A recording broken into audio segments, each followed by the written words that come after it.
Бирок алымдардын айткан сөзү бар, биз мээнеттен эс албайбыз, мээнет үчүн эс алабыз деп. Yani mehnetten es alıp kalbayız. Es alayın degene boldan bir otol es alayın emes, balki mehnet üçün es alabız. Күндөсү менен биздин мээнет майданыбыз бар.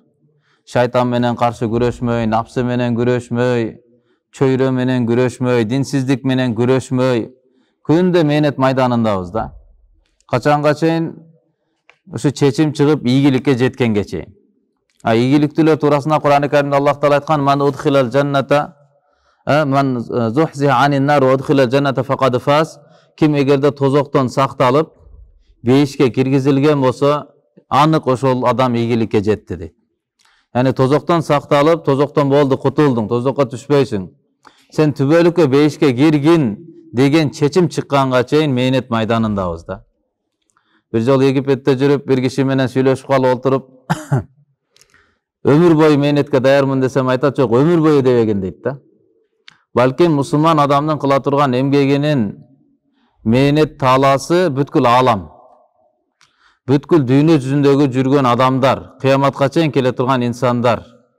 Мөөнөтү качанга чейин дегенде айтты, мөөнөтү бейишке кирип кеткенге чейин депчи. Бул дүйнөдө эле эмес, өлгөнгө чейин эмес, кыяматка чейин эле эмес, балким бейишке кирип кеткенге чейин биз мээнет майданында жүрөбүз дейт. Кээ бир адамдар бар экен, түштө да келип мээнет кылып берет экен, өзү өтүп кеткен. Бирок түштө келип алып адамдар намаз окуусуна себеп болуп атат. Бирөөнүн түшүнө кирип алып өтүп кеткен адам тооба кылып, күнөөсүнөн чыкканга себеп болуп атат, туура жолго түшкөнгө себеп болуп атат. Ошондой эле кыяматта дагы мээнет майданы болот. Кыяматта дагы шапаат кылабыз, Кудайым буйруса. Карылар мисалы өздөрүнүн туугандарынан ыймандуу адамдар бирок күнөөсүнүн кесепетинен тозокко буйрулуп калгандардын 10 адамын бейишке алып кирип кеткенди мээнетин кылат. Кимдердин ажылыгы кабылып калган болсо, кабыл болгон болсо Аллахнын алдында хадистерде келет 400 адамды бейишке алып кирип кеткенди мээнетин кылат.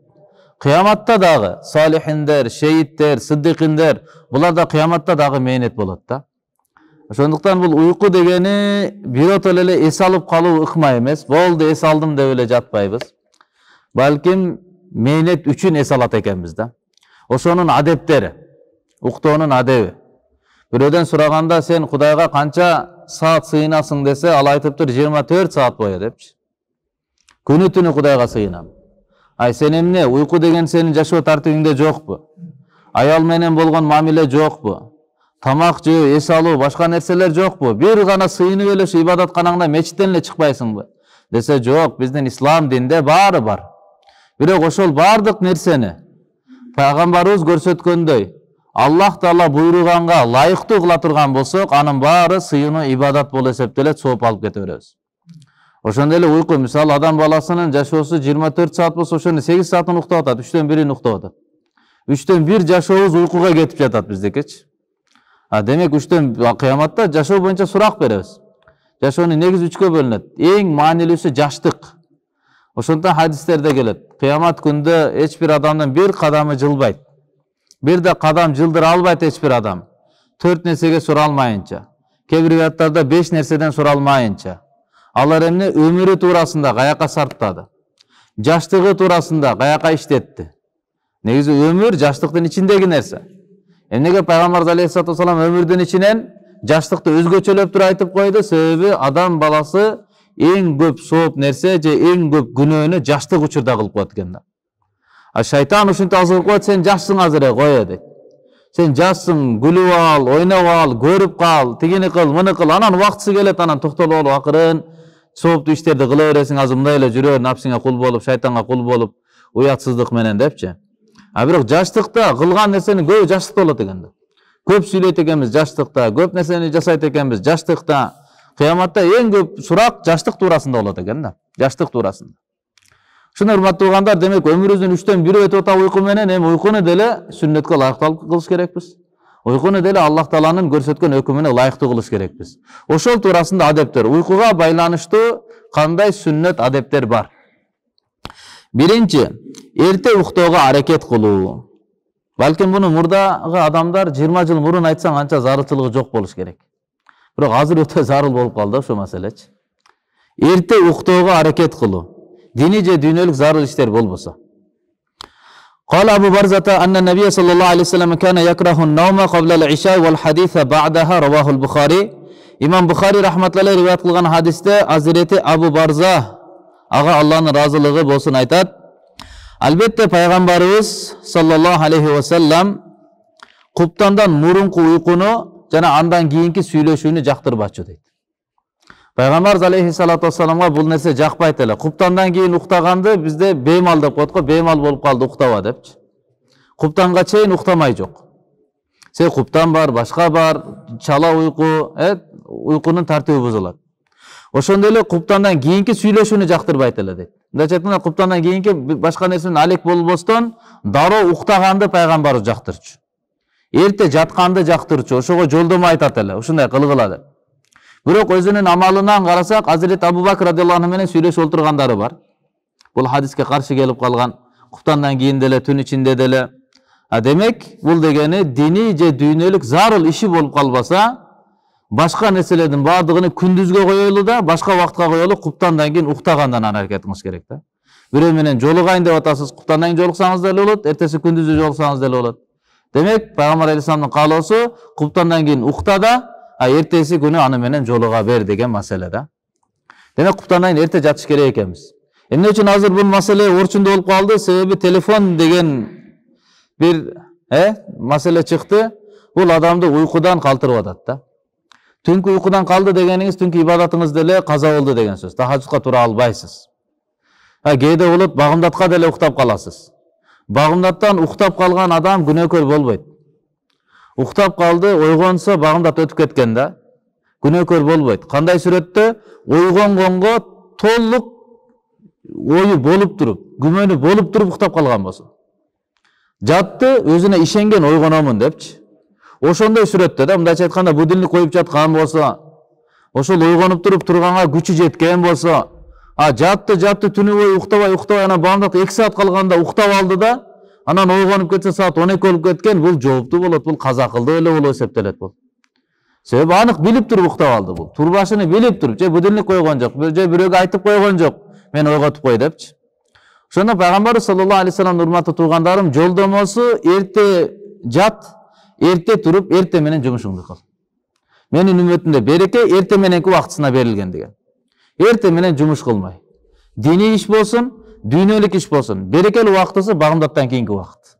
Ошол убакытта күн чыкканга чейин колдон келсе зикир кылып, Аллах Тааланы эстеп, алектенип, күн көтөрүлүп алгандан кийин 2 рекет ишрак намазды окуп алып туруп, дуа кылып алып туруп, анан чыгып туруп жумушуңузду кылыңыз, болбогондой жашоодо берекени көрөсүз.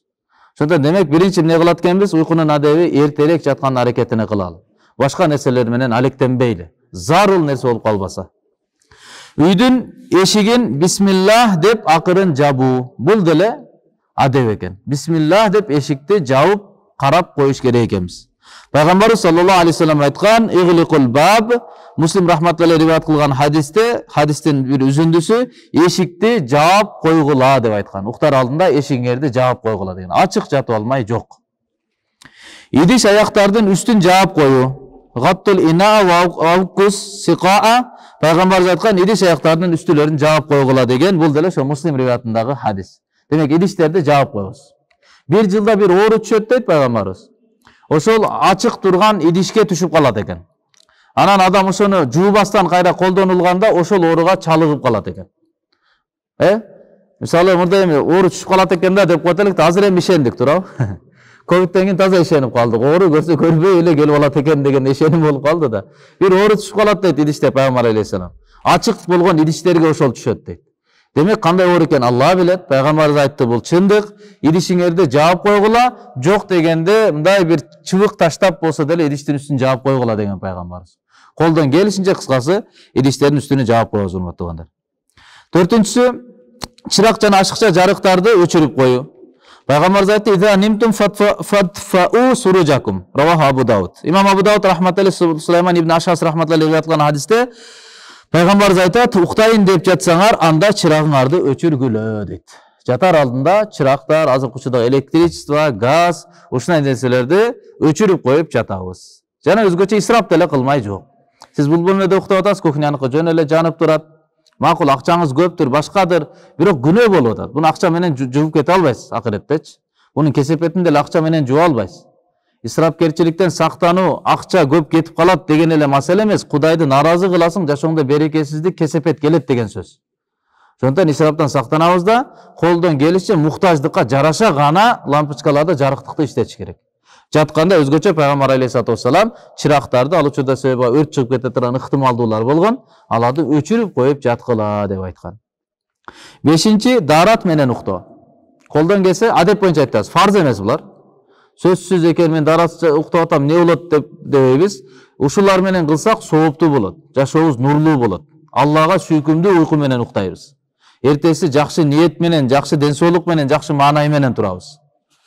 Дарат менен уктоо. Пайгамбарыбыз айткан: "Ида атайта маджаак фатавадда вудуака лис-сала", равахул Бухари. Качан төшөгүңө келсең, намаз үчүн алган даратыңды алгын деп бир сахабага насаат айткан. Яны намазга кандай дарат алсаң, ошондой деңгээлде төшөккө жатар алдында дагы дарат алып туруп, анан кийин жаткын деген.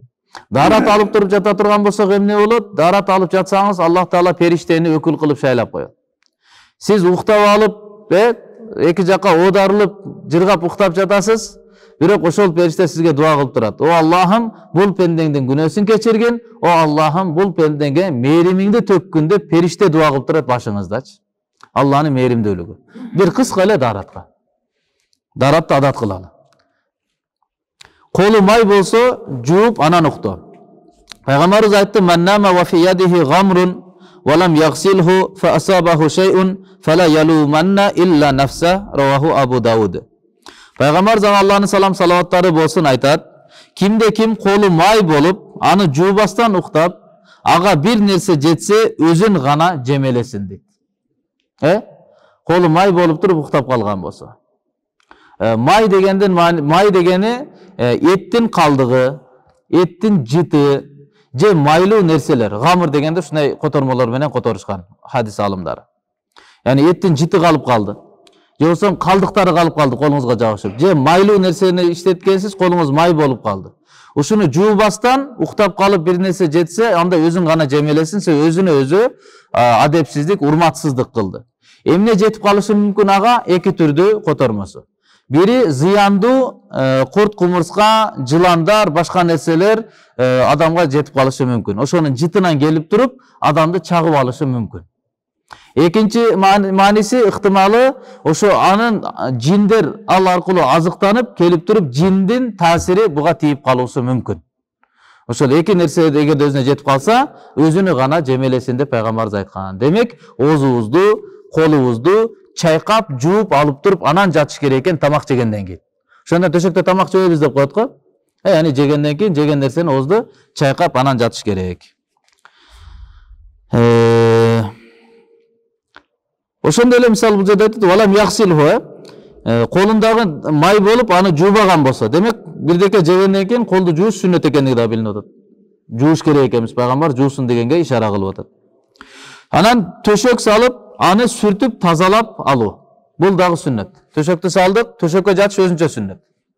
Анан төшөктүн үстүнү салгандан кийин сүртүп коюу дагы өзүнчө бир сүннөт экен. Пайгамбарыбыз Имам Бухари рахматуллахи риваят кылган хадисте айткан: "Ида ава ахадукум ила фирашихи фалянфуд фирашаху бидахили изарихи", силерден бириңер төшөгүнө келгенде өзүнүн изарынын, кездемесинин ичи менен төшөгүн эмне кылсын дейт? Сүртүп койсун дейт. Демек, кол менен сүртүү эмес, сүннөтчү.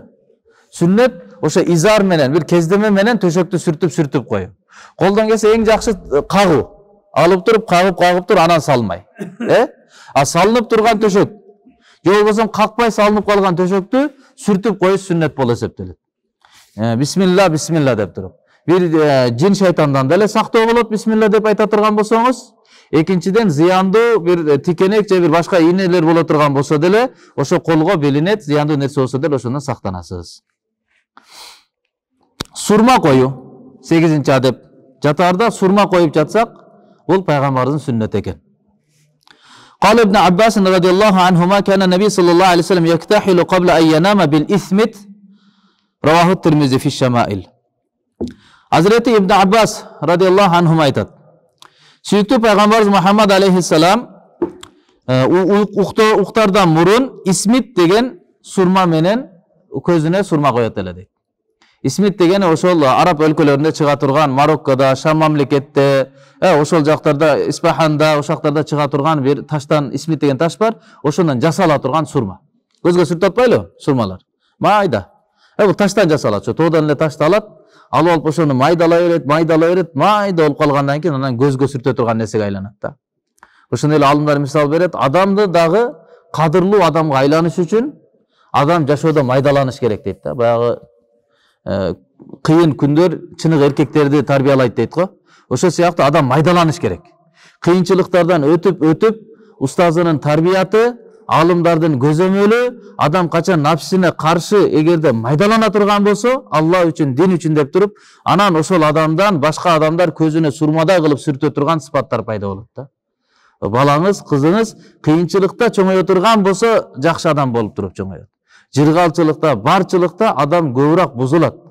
Пайгамбар алейхиссалату вассалам айткан, мен силерге кембагалчылыктан коркпоймун. Бирок мурдакыларга дүйнө кандай жайылгандай, кандай байлык мурдакыларга берилгендей, ошондой байлык берилип, аларды азгыргандай, силерди дагы азгырып чектен ашырып берүүндөн мен ушундан коркомун деген да. Барчылык көбүрөөк адамды бузуп коет жокчулукка карагандачы. Жашоонун чырайлуулугу кээде жетип, кээде жетпей турган жашоо ширин болот өзү. Демек, исмит сурмасы менен көзгө сурма коюп жатуу дагы бул сүннөт боло эсептелет экен. Сурма коюундагы өзүнчө адептери бар китепте биякта. Сурма койгондо 3 жолу коюу сүннөт. 3 жолу дегени мисалы азырындай палычкасы болот, таякчасы, анан идиши. Аласыз, калың кылып албастан, ошо идишти эле өзүнө эле баягы кыласыз да, өзүнө эле сүртөсүз. Ошого эле жугат болду. Үстүнө мындай көтөрүп чыкпайсыз. Жөн эле өзүнө жуктурасыз. Жуктуруп туруп оң көзгө биринчи коесуз. Анан дагы жуктуруп туруп сол колго, сол көзгө, дагы жуктуруп туруп оң көзгө, дагы жуктуруп сол көзгө, дагы жуктуруп туруп оң көзгө коесуз. Ошону 3 жолу деп айтылат. Бул жака 3, бул жака 2 болуп калат. Ошентип сурма коюштук сүннөт болуп саналат. Пайгамбар алейхиссалату вассалам 3 жолу көзүнө сурма коет эле дейт. Оң көздөн баштап, оң көздөн бүтүрөт эле дейт. Uyku алдында осият кылып коюу. Бул деле сүннөт экен. Себеби Алла билет. Уйкудан турасызбы, турбайсызбы билбейсиз. Эгерде зарыл бир карзыңыз бар, же бир буюм бар, же бир аманат бар сизде, кыяматка калып кетпөө үчүн осият кылып койгон, бул деле уйкунун адебинен. Жакшы ниет менен уктоо. Себеби Салман радиаллаху анху, Абу Дарда радиаллаху анхуга кайрылып айткан: "Инна ли нафсика алейка хаккан." О Абу Дарда, чындыгында сенин мойнуңда жаныңдын акысы бар деген. Yani özüңдүн жаныңдын акысыны берип тур. Бул да сенин мойнуңда. Эң биринчи биздин мойнубуздагы жоопкерчилик ата энебизди багуу эмес, аял бала чаканы багуу эмес, эң биринчи жоопкерчилик адамдын өзүнү багуу. Өзүбүз биринчи милдетпиз. Өзүбүз биринчи тозоктон сактаналы. Өзүбүз биринчи ден соолугубуз чың болсун. Өзүбүз оорубайлы. Адам биринчи өзү болот. Садаканы биринчи адам өзүнө кылат. Анан жакындарына кылат. Аял, бала чака, ата эне, жакындарына кылат. Анан ушинтип жакын туугандарына кылынып кете берет. Бул жерде дагы Салман радиаллаху Абу Дардадан айтканы, сенин өзүңдүн жоопкерчилигиңде өз жаныңдын деле акысы бар дегени, демек уйкуну дагы мен жаныма садака кылып атам. Өзүмө өзү кайрымдуу иш кылып жатам, денемди эс алдырып жатамын деген жакшы ниет менен жатсак, бул деле ибадат экен да. Мен Алланын берген нияматыны кадырлап атам. Аманат ден соолук берилген, аманат дене берилген, ошо жашоомду туура өткөрүш үчүн туура убакытта эс алдырып жатамын деген ниет менен жатыш керек экенбиз. Уйку алдында тооба кылып алуу дейт.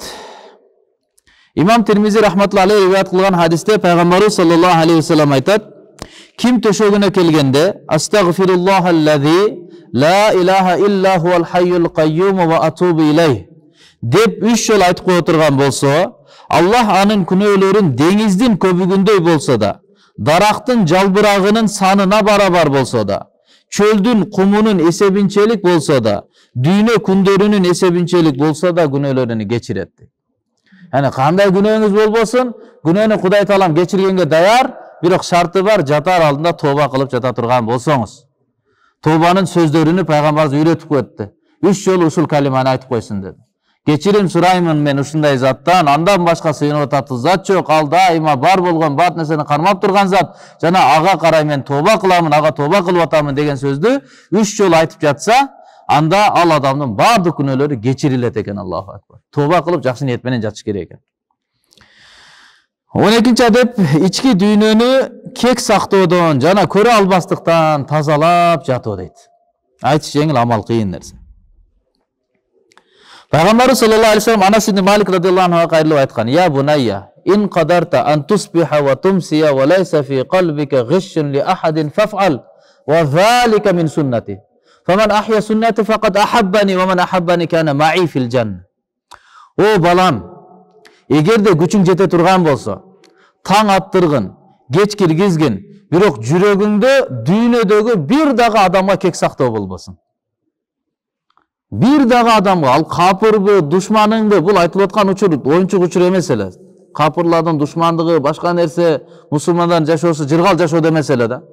Жүрөгүңдө бир да адамга кек сактаба, пайгамбарыбыз өзү насаат айтып атат. Демек өзү ошо бар да, жүрөктө бирине да кек сактамай жок. Болсо туугандары душмандык кылат, чыккынчылар, арасына жүргөн мунафык, эки жүздүүлөр, канча деген саясатташкан жашоо болгон да. Бир дагы жүрөгүндө бирөөгө кек сактабагын дейт. Жана ушуну күчүң жете турган болсо ушуну кылгын. Ва залика мин суннати. Мына ушул менин эң улуу сүннөтүм.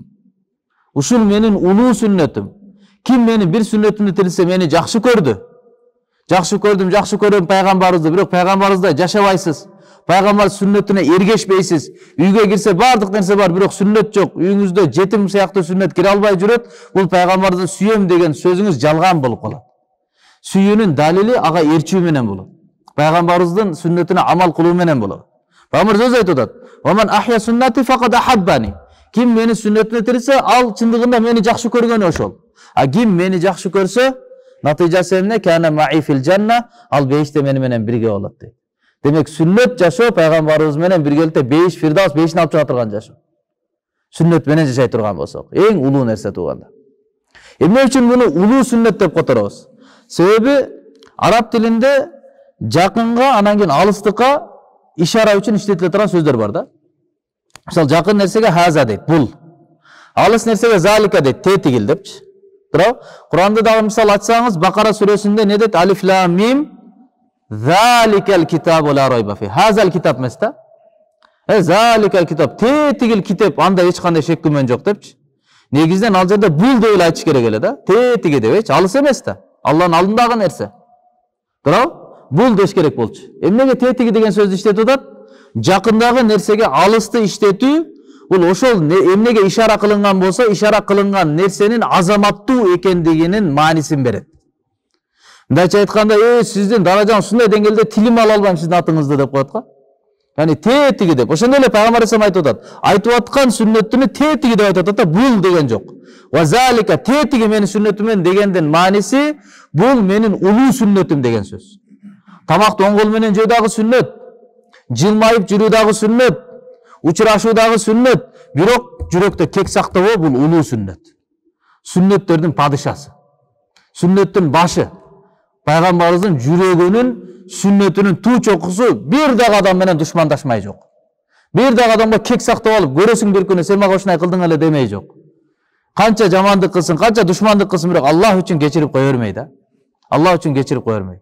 Негизинен урматтуу туугандарым, күнөөнүн башаты хасат болуп эсептелет, көрө албастык болуп саналат.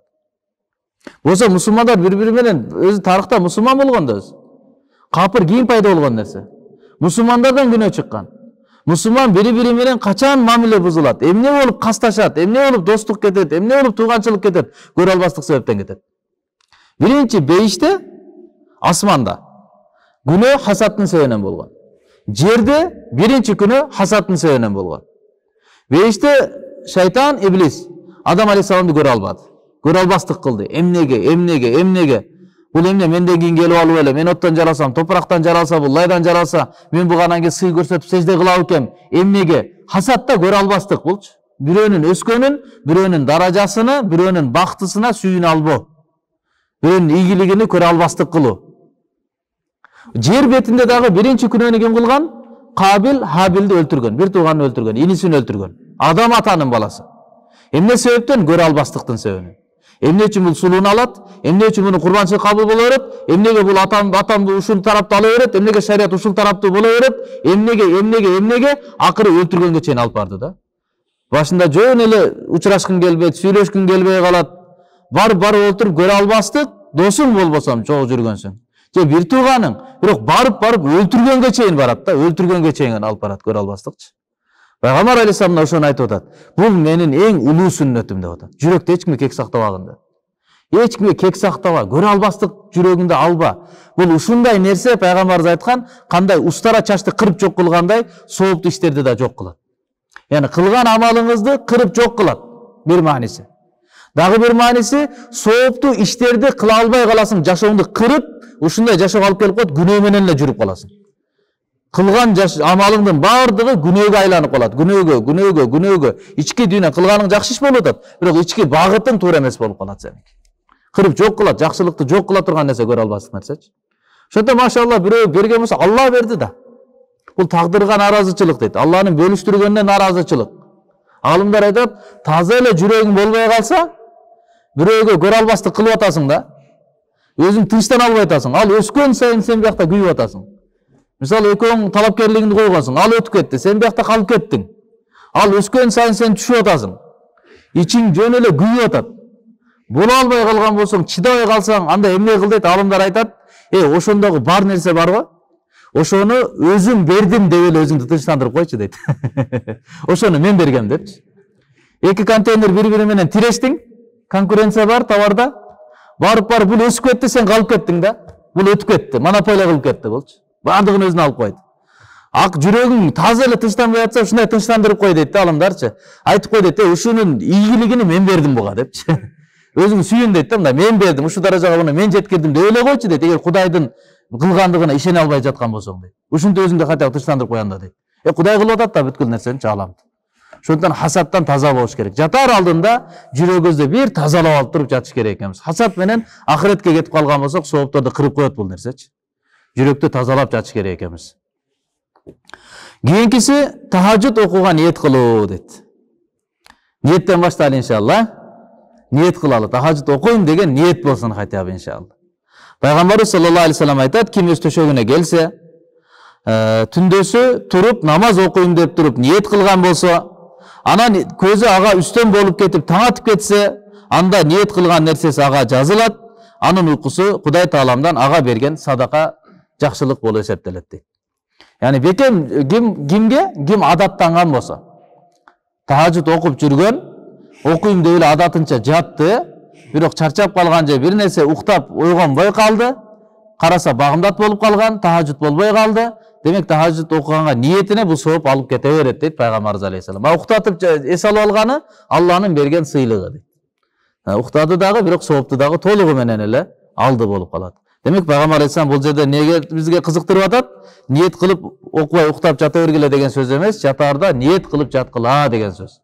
Тахажжудду окугула деген сөз. Жатарда ниет кылып жатат экенбиз түнкү ибадатка.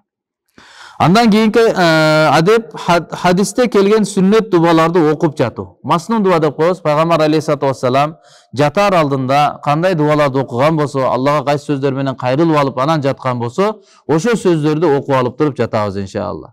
Пайгамбарыбыздан келген сүннөттөрдү жок дегенде өмүрүбүздө бир жолу кылып коюш керекпиз да. Бул туурасында келген дубалар өтө көп. Көп дубалар келген. Ошолорду жок дегенде бир жолудан окуп коюш керекпиз. Өзүбүзгө адат кылып дайыма бир дубаларды карманып алыш керекпиз. Мисалы Аллахумма бисмика амуту ва ахия дейбизби? Кандай дубаларды билсек, Rabbi wada'tu janbi дегендер, бисмика wada'tu janbi ва бика арфауху дегендер, Аллахумма ла малжаа ва ла манжаа деген дуалар кайсысын билсек дагы, ошол дуаларды иншалла жатар алдында окуп туруп жаталы иншалла. Дуа менен жаталы. Анан дагы бир адеп аятал курсини окуп коюу. Себеби качан шайтан Азирет Абу Хурайра радиаллаху анхуга келгенде мындай деп айткан. Шайтан төшөгүңө кел, мага бир сага бирдеке айтам, мени кое бер деген да. Ошондо ушундай насаат айткан. Шайтандын берген насааты да. Төшөгүңө келгенде аятал курсини оку. Анткени сага Аллах тараптан бир сакчы болуп турат. Таң атканга чейин шайтан сага жакындай албайт. Качан Азирет Абу Хурайра радиаллаху анху пайгамбарыбызга барып бул кабарды айтканда, пайгамбарыбыз айтты, бул кабардар болгон ал шайтан азыр чындыкты айтыптыр, өзү чегине жеткен калпычы болсо дагы деген. Яны шайтандын берген насаатын алам десеңиз, ушу насаатты алыңыз да. Шайтан өзүнүн эң алсыз жерин айтып атат. Кантип адамга бара албай калат айтып атат. Сен жатар алдында деди Абу Хурайра, сен аятал күрсүнү окуп жаткын деди. Ушундай боло турган болсо, болду, Алла тараптан сага сакчы болот да, шайтандын бири дагы сага жакындай албайт. Ушуну окуп жаткының деди да. Пайгамбарыбыз айтты, бул өзү чегине жеткен калпычы, бирок чындыкты айтыптыр деп анын айткан сөзүнү тастыктады. Бакара сүрөсүнүн акыркы 2 аятын окуп жатуу. Аманар расул деп коебуз го. Аманар расулу бима унзила илейхи мин раббихи акырына чейин. Ушул аяттарды окуп жатуу. Себеби пайгамбарыбыз айткан: "Ал аятани мин ахири суратил Бакара ман караахума фи лейлатин кафатаху", равахул Бухари. Бакара сүрөсүнүн акырындагы 2 аят бар. Ким аны түндөс окуй турган болсо, ага жетиштүү болот. Жетиштүү болот бардык мааниде. Бардык апаттардан сактоого жетиштүү болот. Кечки ибадат, зикирлерден жетиштүү болот. Кечинде окула турган дуа, амалдардан жетиштүү болот. Ким ушу жатар алдында ушу 2 аят окуп койгон болсо, ал адам ушул 2 аят эле жетиштүү болот деп пайгамбарыбыз алейхиссалам айткан. Кафирин сүрөсүн окуп жаталы. Караңыздар, Кафирин сүрөсүн окуп жаталы. Пайдасы кандай? Ким кул я айюхал кафирин сүрөсүн окуса, Курандын 4/1 бөлүгүн окуду. Жана шайтандар андан алыс качат, жана ширктен бошонот. Пайгамбарыбыздын сөзү. Uyku korkunучунан аман болот. Ошондой эле Пайгамбарыбыз саллаллаху алейхи вассалам мындай деди: "Жаш балдарыңарга бул сүрөнү уйку алдында окууга буйругула, аларга эч бир кыйынчылык жетпейт ошондо" дейт. Демек, машалла, Кафирин сүрөсүн окуп коюп, уламалар айткан, жакшысы ушул окугандан кийин сүйлөшпөй жатып алган болсок дейт. Себеби акыркы сүрөсү Кафирин болсо деп да келет да. Демек, ошо жатар алдында Кафирин сүрөсүн окуйт экенбиз. Пайдасы эмне? Шайтандардын азгырыгынан сак болосуз. Ширкке түшпөйсүз. Кудай таалам ширктен сактайт. Ширк кошуп коюудан сактайт. Уйкудагы болгон, түнкү болгон коркунучтардан сактайт. Жер кыймылдоодогу болгон апат, кырсыктар. Сүннөткө кимде ким амал кыла турган болсо, апаттар келе берет. Кырсыктар боло берет, бирок Алла таала балесинен сактап коет. Тагдырыңызга ошо машинада кырсыктоо бар болсо болот, бирок балеге учурабайсыз. Өмүрүңүз кетпейт. Бир жериңиз сынып, башка нерсе болбойт. Эгер сүннөт дуа менен жүрө турган болсоңузчу. Ошондой эле бул не Кафирин сүрөсүн окуса, Пайгамбарыбыз алейхиссалам айтат, түндө болгон жамандыктардан, уйкунун жамандыгын баарынан сактанат дейт. Ошондой эле балдарыңарга үйрөткүлө дейт. Себеби ким муну окуй турган болсо, ага кыйынчылык жетпейт дейт. Үйрөтөбүз иншалла. Кул я айюхал кафирун сүрөсүнө балдарыбызга дагы үйрөтөлү. Ким буну окуса, Кур'андын 4/1 бөлүгүн окуду деп атат Пайгамбарыбыз. Кур'андын 4/1 бөлүгүн окугандын сообун алат дейт.